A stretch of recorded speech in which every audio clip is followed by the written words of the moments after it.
Well, we've all seen the Hong Kong protests, etc. But I believe that Carrie Lam is a Beijing puppet. Obviously, Beijing influence. Who is the chief executive of Hong Kong?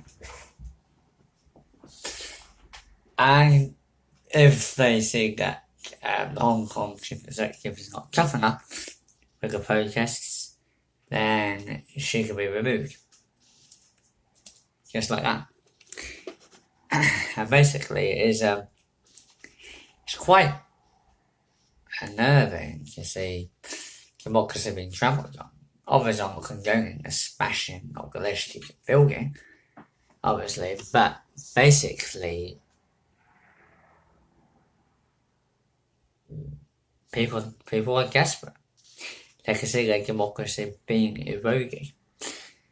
And obviously, the people of Hong Kong were under a nation that was a beacon of democracy.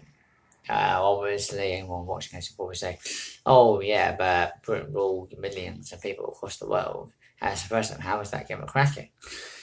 But hold on here. Large parts of the British Empire history were horrific, like the slave trade, etc.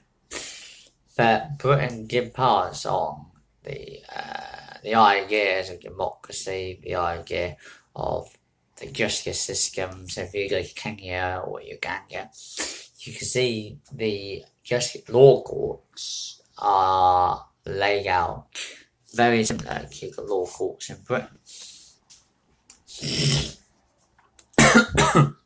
But I believe that the Carrie Lam must resign.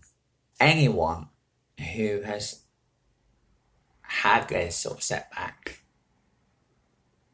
the so-called Parliament building being smashed up, millions of people protesting against the extradition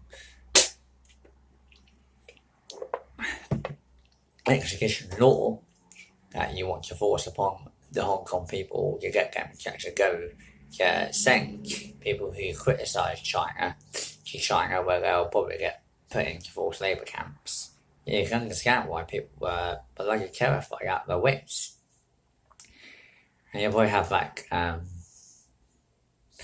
because once the Chinese get hold of a Hong Kong political agitator, so those are against the ideas of communism, the ideas against the Chinese, calling China even empire, etc. If you get that in China, get given a labour camp.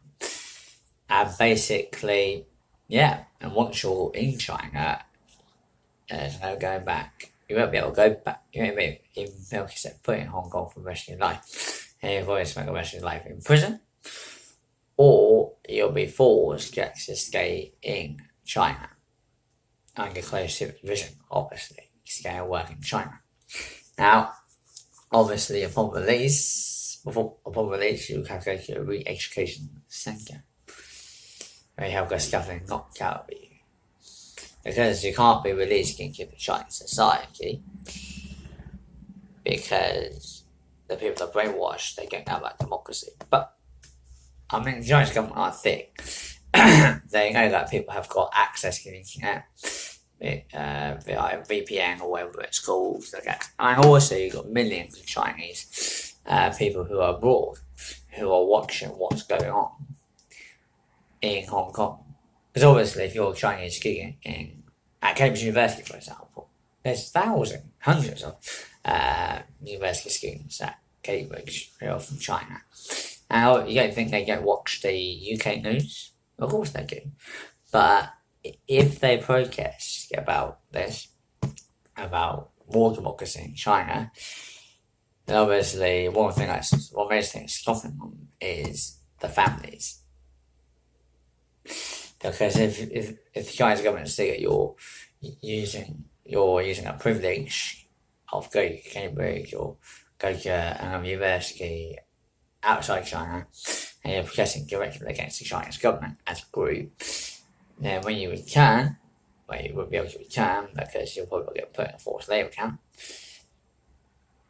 But the fear is that if you don't return, the government will take it out on the families, which happens in most cases.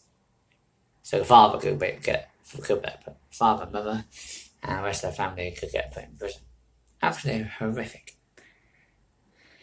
Carrie Lam is just a Hong Kong puppet, basically. But I hope that democracy continues in Hong Kong. I guess it's like 9 years at least. But I think there should be a referendum to grant independence to Hong Kong. Hong Kong will stand on its own 2 feet, easily.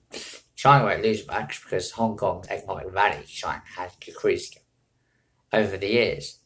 But saying that if Hong Kong was free from China, its economy would be much stronger.